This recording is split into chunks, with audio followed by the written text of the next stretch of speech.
Welcome back to yet another episode of the Pursuit of Creativity podcast. This week, we're back for part 2 of our conversation with Claire Manship. This part of the conversation is all about her time as an influencer and content creator. We talk about the ins and outs of brand deals, what it was like working together at TED, and how your mental health is affected as a creator. I'm your host, Ikey, and welcome back to another episode of the Pursuit of Creativity. You know, Broadway wasn't opening, so Right. I had to pivot because unemployment was running out. Yeah, not the most exciting thing, but that's cool to hear that you embrace social media, because I feel like a lot of people, even today, are like, social media, absolutely not. So I love that, you're like, I'm putting these things out here. Oh, this is working. Let's roll a little bit with this. So could you talk about, because I think we've had a couple people on the show so far that do social media, whether that's big time videography or social media for brands or things like that. Could you talk about some of the brand deals and things like that, or at least explain the process for people that maybe have no idea how that works? Sure. Well, I was really lucky that my first brand deal came to me, which is definitely not the way that most content creators engage with brands to jump off. But because the window was so popular, I was reached out to by the team at PureWow, which is under the Gary V Vayner Media umbrella. And they're like the women's lifestyle, beauty, food, fashion sector of that media conglomerate. And PureWow asked if they could specifically sponsor certain songs at the window. That's they cool. were like, we would build you the graphics for it, and we would brand it, and then we'd put it on purewow.com and all of our social handles. And it was very flattering. But in all transparency, they had no budget for that, right? It was just a pandemic thing. And so it was a calculated risk based on which I would never tell anyone now to take something for literal exposure. Yeah. But I knew what their reach was, and I knew that it was worth it, considering that no one else could pay anybody anything. Right. It was a literal, pandemic, hundreds of thousands of people were dying. So I was like, you know what? Take what I can get. So we ran what PureWow started calling Songs from the Sill, which was really cute. It was PureWow Songs from the Sill, and they sponsored songs like Love on Top, and I think they sponsored Dancing Queen and Living on a Prayer. That was one that did really well. Songs. Oh, so fun, right? I was just anything I could sing loud and proud. Yeah. So I did Songs from the Sill for a little bit. And then my first paid opportunities, I would say, were in the lifestyle space.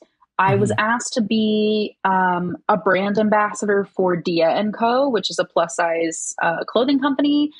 And I still work with them to this day. Honestly, I'm wearing Dia sweatpants right now. That's awesome. It's so great. And I typically would not be paid in product today, but because I've been working with them so long, and I could be paid in product then and be perfectly happy, because in the pandemic, we couldn't go clothes shopping, and they were offering to send me new clothes. So yeah, of course, and now they'll be like, hey, Claire, we have a new partnership. If you need a going out top, and I'm like, do I need a going out top? So in the early days, I definitely accepted deals that I would not necessarily accept now, but only because my followership has grown. My engagement rate is extremely high currently.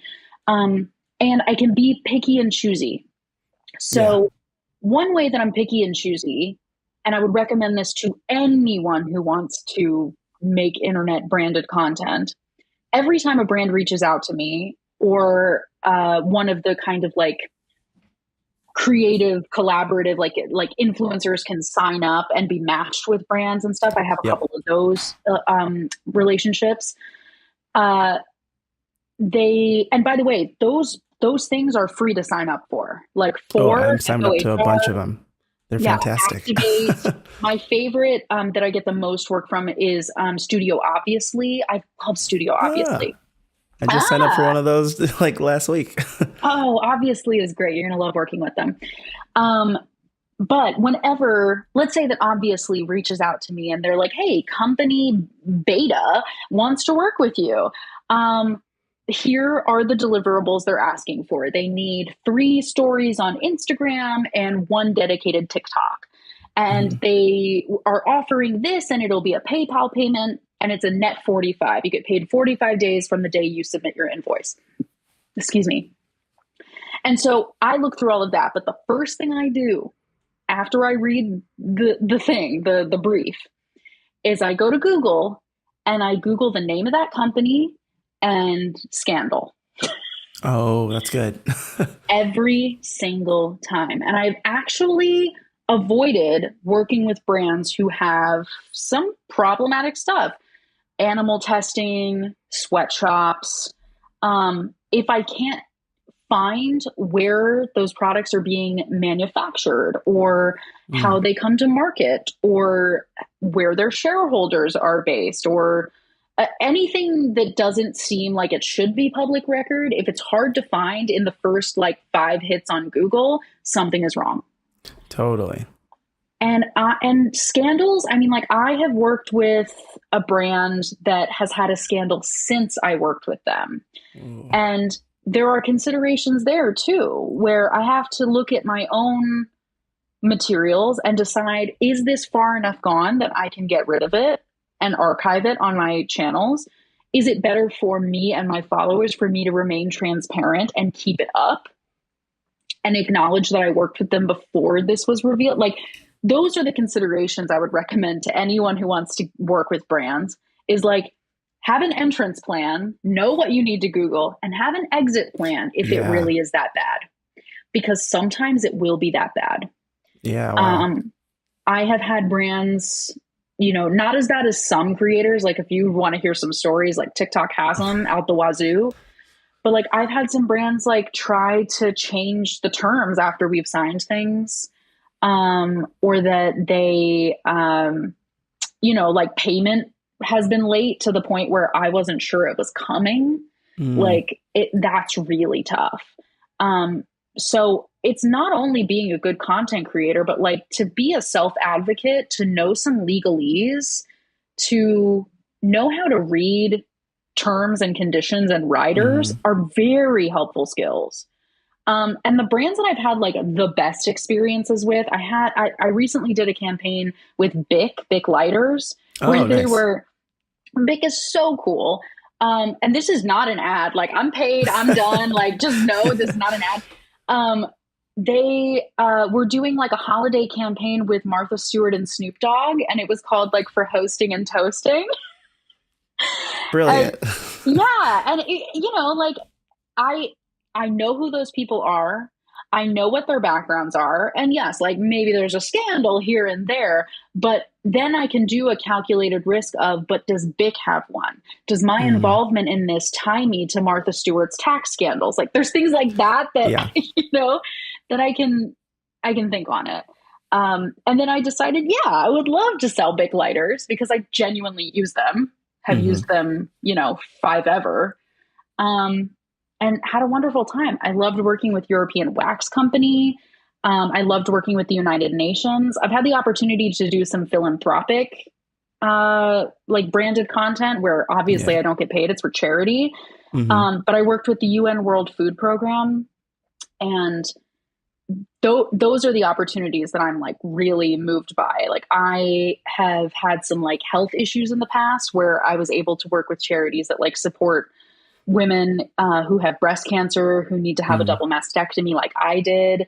That really is, those are the opportunities that I want to embrace more now that I Mm. can be picky and choosy, if that makes sense. Yeah.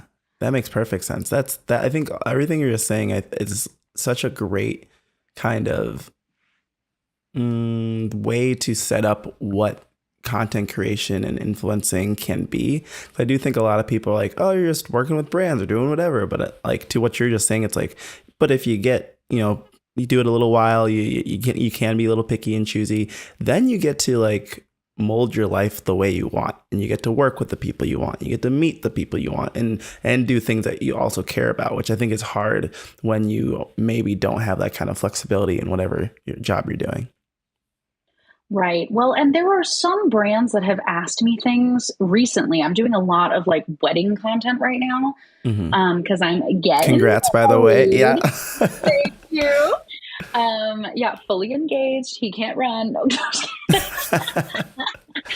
um, I now that I'm reaching out to brands about the wedding and sponsoring portions of the wedding, a lot of them are asking for a media kit, which even 2 years Hmm. ago, brands were not asking me for a media kit. So you can see how, and for anyone at home, the media kit would involve, it's essentially a truncated portfolio and Hmm. has some engagement analytics that they would need to ask for otherwise, that it's not like on my profile. Engagement rates and maybe like gender parity of my followers, a couple of like helpful things for them to decide if we are a match. Hmm. But typically, I could have been able to like write that out in an email, and now like they really expect a kid, Yeah. which wasn't the case. I mean, I'd say even 6 to 9 months ago, I was not getting those requests. Um, so I really do think that that landscape is changing too. So the savvier that you can be about having those materials at the ready and kind of have already read what some of these deliverable one sheets and what these contracts look like, really like will empower you with knowledge to negotiate properly, I think. That's huge. Yeah, I've seen as I've started to do this, and we talked about this last spring. I was like, Yeah. Claire, help. I was like, what do I do? How much is the contract? Like, what does that go? So and since then, since I've talked to you, which was very helpful, I like have seen so many people on TikTok talking about it, like how to make your media kit with Canva, where to buy a media kit, how do you do your pricing, like all these things. So it's cool to see more people embracing this, and on the flip side, more brands embracing this at the same time. Because in my like I tell people this, like working with creators for certain platforms is like the best way to go, and it's a win-win for everyone because the creators get paid, and it's probably a lot cheaper than working with like a creative agency to make some flashy commercial that no one's gonna like relate to. Yes. Yeah, no, 100%. And I just, and I'm sure other people who have been on the show probably have echoed versions of this, but I think we're just beyond the era of accepting what we're given just because we happen to be in an artistic field. Like, Hmm. this is a business, and I'm not going to be ashamed to say that I want to make money. You know what I Yeah, mean? Like, I, I get artistic fulfillment. I also need to pay my fucking bills. yeah, like it's kind of important. Yeah, right. Roof over my head, food in my stomach, like, yes, it's a privilege to have these things and to have these opportunities, but it also requires a lot of maintenance Hmm. and work. It's just hard work. I would say my content creation is about 20% creation and 80% emails. Yeah, yeah, the back and forth, the contracts, the adjustments. Yes. It's a yeah. There's a lot of communication that and back and forth that's inevitable. Yeah, 100%. And honestly, of the 20% of creation, it's only about 2% is filming. The rest of it is Yes. editing. And if you are not a good editor, this is not for you, right? Like, unless you Yeah. have, I've worked with some people who have like creative collectives where like one guy's the editor and Mm. one guy's the face and whatever, but that's pretty rare. Yeah. Most people I know that do this sort of thing, it's a one stop shop. You're doing everything, and yeah, the on camera stuff. As long, I mean, you're an actress, actor. You're comfortable in front of things, so I can imagine that's not the part that's slowing you down a whole lot. Yeah, I would say though that it is exhausting. I mean, the same as me. It is very hard to make my own TikToks at the end of the day when I spend the whole day making TikToks as a corporate girly. Yeah. It's exhausting. And it really, I will say that acting and on camera content creation requires you to give of yourself in a way that a lot of other jobs do not. And it Mm. can be emotionally taxing in a way that I really need to like reset at the end of the day. There are some days I get to the end of making TikToks, and this is going to sound so silly to the average person. They're like, it's not strenuous. You just press play on your phone. But it is so emotionally and sometimes physically taxing to be like on your feet filming, looking good for women, makeup, hair, the whole nine Yep. yards. I get to the end of the day and I have to cancel my social plans because I have the expenditure has already happened for the day. I've Yeah. given enough. You Yeah. have to be on a lot, and it takes a lot of creative energy, especially when there's edits and you're like, I put all my energy into this and you have to change it. And that's, it's just part of the process though, right? It is a lot. I think you articulate it really well. It's like emotionally draining to be able to do work Yes. like this. Well, and I think back to the days when we were working on the same projects, and nothing is more upsetting than when someone tells you like they need a reshoot. That is like, that is the end of the world. Like, Yeah. it's as an actor, I'd be like, we're doing reshoots. We're up at 7 a.m. into the hair and makeup trailer. But for TikTok, like it's for content in general, it really takes a lot out of me to be like, all right, let's go again. Like everything Yeah. I made is scrapped. Like it's Yeah, really exactly. hard. It is hard. Yeah. I wholeheartedly agree with you on that one, which is a good segue to talk about. You like me make content, do all these side projects, UGC with whatever the kids are calling it these days, and you are a full-time employee for a company that is making TikToks and other social content. So, could you Yeah. talk a little bit about Carfox? Tell us a little bit about what's going on there. Yeah. Carfax is the fuzziest, cutest little guy in the whole world. Um, I feel really lucky to have one, a full time job, and two, benefits. But I have been given pretty open reign at my job. There have been only a couple times where editorial pulled me back before things were posted, or we decided to archive things after the fact. It's Mm. very few and far between. Of the hundreds of videos I've made over there, that probably only applies to like three or four. Wow. Um, yeah, which is, they really have let me, they say all the time that I'm pushing their boundaries, which I think is the Mm. loving way of saying, like, we just let Claire do whatever she wants. Like, before I joined, they had no video presence beyond posting. Everyone knows the Carfax TV commercials, right? Show me the Hmm. Carfax. They had posted those on YouTube and had kind of like a healthy following of like the new Carfax commercials on YouTube. But they had no short form video content, they had no video strategy. And they also needed someone who was willing to take on kind of an overhaul of the social statics and carousels. So that's like a lot Mm. of Instagram and Facebook, really Yeah. just co posting to Facebook, but made for Instagram. Um, because they were just short staffed in the position of content creation. And so there was a lot of like stock imagery. Like, I don't think Right. they'd mind me saying that, like, you can definitely tell when I started. I think I showed you when I first You started the did. job, I was like, what day did I start working here? Yeah. Because You when you scroll scroll, down. Oh, there it all of a is. sudden there's an explosion of color. Hmm. Um, because I just, if you're not going to go all in, then just like, don't fucking go, I guess. Yeah. Yeah. And I work with a really cool team. I'm kind of like a team of one in terms of the content creation, but Hmm. my boss is the brand director, Tracy.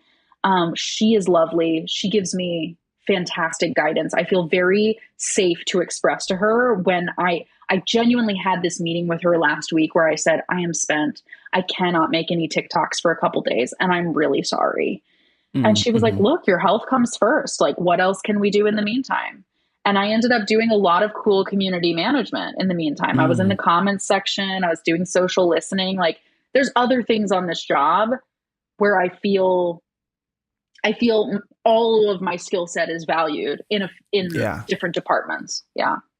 That's wonderful. That's so cool to hear that they're embracing you and your many talents and like letting you kind of take the reins. And it's awesome, like in the fact that I think a lot of brands are trying to do this now. So it's cool to see, even because I think most people, or myself, are like, Carfax? TikTok? What? So it's cool to hear that, you know, even a brand like that people maybe not traditionally would think would be doing cool social media things are doing cool social media things because of you. So like that's pretty badass. Ikey, you're gonna make me cry. That's so nice to hear. It's funny, they came to the conclusion that they needed to up their social presence and really join TikTok because they were getting, so like Carfax is chiefly a data company, right? They have vehicle history reports, they sell used cars, they offer like maintenance app, right? Yeah. And a maintenance app called Car Care. And so those like three prongs of the business were not, none of them were getting the data back that they were reaching Gen Z in any way. Not even like a significant little like, oh, but we have, you know, parents signing up their kids. It was like, no, it's not there. And when they did the research and kind of like had to do a bunch of testing over it before I was hired, the conclusion was that Gen Z doesn't watch TV. They don't. No. And if they do, they will pay $3 more a month to not have ads. I was floored the other day when I was watching Abbott Elementary and it was on demand. So there were commercials, and the first commercial that comes up is Carfax. Which was cool for me, but if I was the average consumer, I'd be like, what the hell is this? Any commercial, doesn't matter who, it literally Beyonce could be on the screen. I'd be like, but I want to watch Outer Banks. Like, it's like, can you just hurry this up a little bit? Let's go. Like, I want to hear the Shark Tank offers, you know? So all that being said, you know, we needed to get to them where they were, and where they were was the internet. So then I was hired, and we haven't seen like a huge move of the needle, but from a community listening perspective, I know that they know we're here now, because almost every video that I comment on from the verified brand handle, people will be like, why Carfax here? Yes. Or like, or be like, you everywhere, girl. Like, they'd be like, yeah, because I'm a part of this, you know, like there's no point in joining these communities if you're not going to be a part of it. Oh, totally. And I think that's where the disconnect is for a lot of brands. I saw a video, was it this morning or last night, where this guy did a deep dive on why Gap has completely I saw that video. You saw it. Yeah. So he basically says like Gap Inc. is on, or like Gap as a brand under Gap Inc.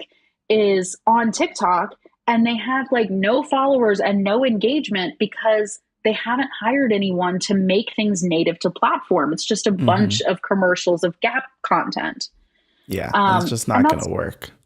It's not what the platform's there for. It's really not. Like, you're honestly hemorrhaging money into that project.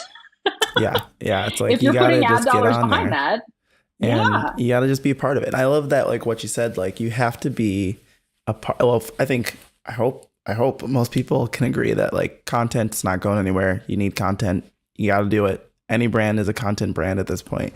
And if you're going to do TikTok, be one with the people. Like, you have to embrace it. You have to use it. You have to actually engage with it. So it's cool to hear, you know, that you're getting that feedback from the audience that like, oh, Carfax is here. We see you. We're in this. So I think that's awesome. We are disruptors. Honestly, I really, and I've said this before, I actually said this on the Too Old for TikTok podcast, that I really believe that TikTok is the people's app. Oh, yeah. If you're not going to do TikTok, then don't join TikTok, because what brands are embraced on the app is determined by whether or not they do the app. And honestly, engagement from Gen Z tearing you apart for being cringe at least tells me that they noticed, right? Yeah. So then a good community manager would say, well, what was cringe about this? Was it that we're here at all? Is it that it's not a trend? Is it that the song is wrong? Is it that it's an advertisement? Whatever it may be, but you have to be a part of the app to hear those messages. Yeah, 100%. You can't just rely on other sources. I feel like it's a great place to like dig your feet, dig in and Yeah. like be and hear and feel the pulse of like what's going on. And I wholeheartedly agree that it's something that a lot of people do well, and I think a lot of people could do better.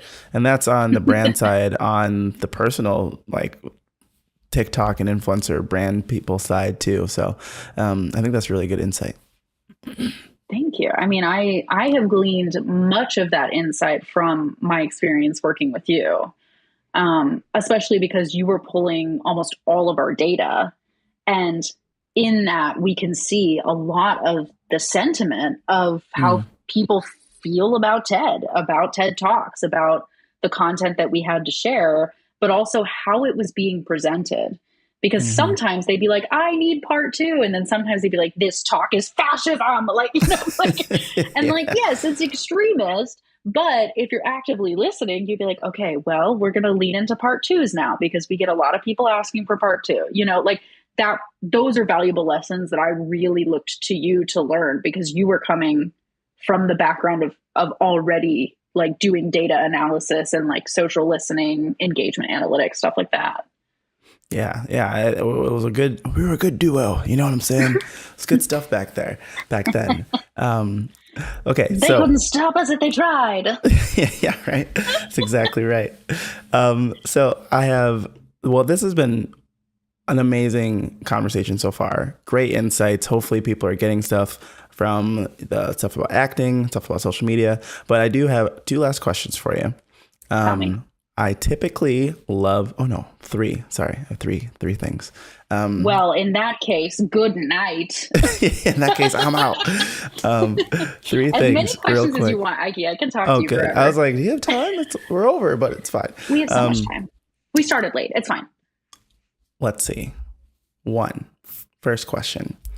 Has working in acting or social media, influencing, content creation, I typically been asking people, how has that affected your relationships? Whether that's your family or your friends or even with yourself, like mental health stuff. Just a little bit about that, because I do think that's an important part when talking about these creative new jobs.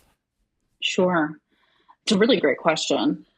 I think it's mostly been positive because I'm lucky to be surrounded by people who are supportive of my endeavors and believe in my talent. I think it would be wild if I'd been doing it this long and people were like mollifying me and saying that like I was fine, you know, but I had no talent to speak of. So hopefully that continues, that kind of support. I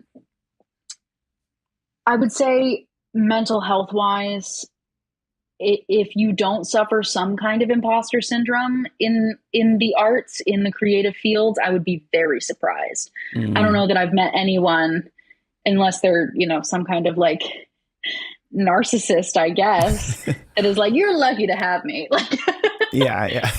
The entire time I was at TED, I felt like I had tricked them. And I really, and I was already medicated at that point. Like I already took anxiety meds. So I like really, really felt like I had pulled the wool over their eyes on that hiring process. I think what they saw in me, at least I hope what they saw in me, was that you and I could be a great team together. And I think in terms of relationships, I find myself being a better collaborateur because I, you know, studied like ensemble arts, really. Like it takes a village, you know what I mean? Yeah. I will say like I am 5.5 years sober, and Congrats. Thank you. Almost 5.5 years. Don't get ahead of okay, one day at a time, Claire, Jesus. But yeah, I'm working on my 6th year of sobriety. And I will say that in the arts, everyone's going to have some baggage, right? Like there are, particularly in the theater and in music, in the performing arts, there are a lot of drugs. There's a lot of alcohol. There's a lot of temptation, a lot of sex. And I really felt that I kind of drank myself into a stupor because I wasn't comfortable sitting with myself, that I felt like I wasn't enough, that I felt like I was never going to make it. And I only say that because, like, at this point, I only look back to say that because I don't want to shut the door on those memories. I think my sobriety and my, like, going to therapy and getting medicated for obsessive compulsive disorder and anxiety and PTSD, makes me a better actor now because I can be more present for my partner, like whoever I'm acting across from, right? Or for my coworkers, right? I work in a remote office setting. We've worked in an office together before. Yeah. And I don't know that I could have shown up every day if I hadn't already dealt with those demons. Yeah. Yeah. Yeah. And then my relationships with other people, I've really only, it was probably because I wasn't sober yet, but I had been accused in the past of being, that, like, the classic, you know, actors make good liars. I won't say I'm a bad liar. I say that I don't lie anymore. But at the time, I was a very deceitful alcoholic. There was a lot of hiding, a lot of embellishment, a lot of, you know, like, egotism and one-upping everybody. And my relationships are in, particularly romantic relationship with my fiance, I have never lied to him. And I can't say that about any other long-term partner. I now see that my artistry as an actor it needs to stay in the theater. I can't bring it home. I can't, like, play the victim. I can't embellish stories to get my way. And I think that is probably more the positive result of getting sober than it is, like, having some kind of reckoning with acting, but they walk hand in hand because they both live up here in my brain space. Yeah, definitely. Yeah. It's very easy for me to be dramatic. I don't know if you know that. You haven't seen me break down in tears at all, have you? Never. That was a powerful answer. No, I appreciate the vulnerability there. We love to hear that. I always like to include that part because I do think it's super important for people to, like, people are people. Like, you know, everyone's going through something, and even if these really cool creative new jobs, which I'm super excited to hear and talk about, I'm like, there's always a bit more, maybe, whether that's positive or sometimes on the more opportunity side. Yeah. So, well, and I would say the other thing, if I could, like, talk to my younger self as an actor, like, people aren't thinking about me. You know what I mean? Like, that thing I said at the party 6 years ago, like, no one cares, Claire. Like, and even, like, they didn't care 5 minutes after it happened because people don't think about me. You know what I mean? And I'm not saying that to be self-deprecating. I'm saying it to get, like, the right amount of humility in this business. Like, what I do is not groundbreaking for anyone but me. And if it's groundbreaking for me, it better be real, right? I better not have, like, worked myself into anxiety about it. Like, yeah. Yeah, I do think that has really helped me go to rehearsal and not worry that I, like, am not going to make any friends on this show or, you know, at this job. Yeah. Wow. That's again, great insight there. I think people can take that nugget of information and, like, apply it in so many situations in their life, which I think is really great. So for our next short segment, I love to also, on the same vein of the world is a very interesting place right now. There's a lot of things going on. I feel like there's not enough space for people to kind of brag and boast about cool things they have going on in their life. So if you have something you want to brag about or something you're really proud of or something you're looking forward to, well, I would love to hear it. Oh my goodness. Right after I was like, oh, we need to get humble, Ikey. Like, we need to be humble people. It's all about balance. Yeah, yeah. This is the part where I brag. Okay. I had a pretty cool audition this past week. I was asked to make a tape for a Netflix limited series. Ooh. To be like a series regular. Now, I've auditioned for like to be the main character of TV shows before. This was not like the main character, but a series regular.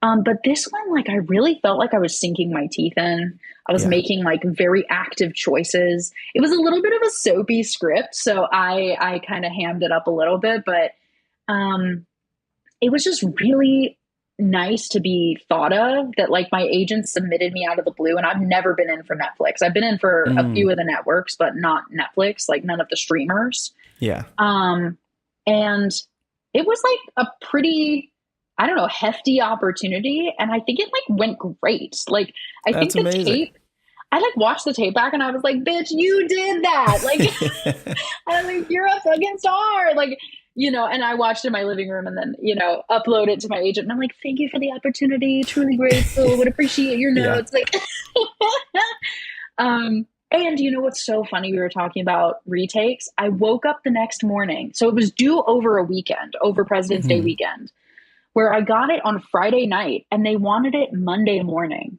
of a holiday weekend, which tells me that this was like accelerated in some way. And I wake up on Monday morning and my agent has emailed me and it's like, Claire, the pacing is off with this. Can you redo the whole thing? And I was like, okay, well, I'm really glad I didn't have plans today. Here we go. Yeah. And he was right. I watched back, you know, the one that I sent him that we eventually submitted to casting, and it was just leaps and bounds better. Like, it's amazing what can happen after a couple of days, just having a script in your body. And I was off book. I bet not everybody who submitted was off. I mean, I don't know. Maybe they were. Who knows? But Last question. I'm hoping that there are people listening to this podcast have been super inspired. Maybe they want to be an actor now. Maybe they want to go into social media. Maybe they want to be a content creator. Can you give one tip for someone that wants to be an actor and someone that wants to be a content creator? Since we kind of covered two things. Doesn't have to be like anything crazy. It could be something super simple, but I'd love to hear some actionable tips for the people listening. Okay. For the actors, yes, we did not come here to be nannies. Yes, but full circle. My chief tip would be that you are a human first. You need to take care of yourself. You need to eat things that fuel your body. Your body is your instrument. As cliche as that is, it has... As someone who has been chronically ill before, I will tell you that it is very hard to get healthy for an audition if you don't start healthy. Work out, take dance, take class, flex those muscles. You know what I mean? Not just like the physical muscles of that body, but like your brain muscles, your artistic muscles, really. And be a human, like have friends, go do shit, like go to the club, like shop at Dwayne Reed, like do the things you need to do and make your life happen first. Because if you throw yourself at the feet of the theater gods and don't take care of yourself, guess what? There's no jobs for the person who is a shambly mess. You are a human first. And for the content creators, I would say that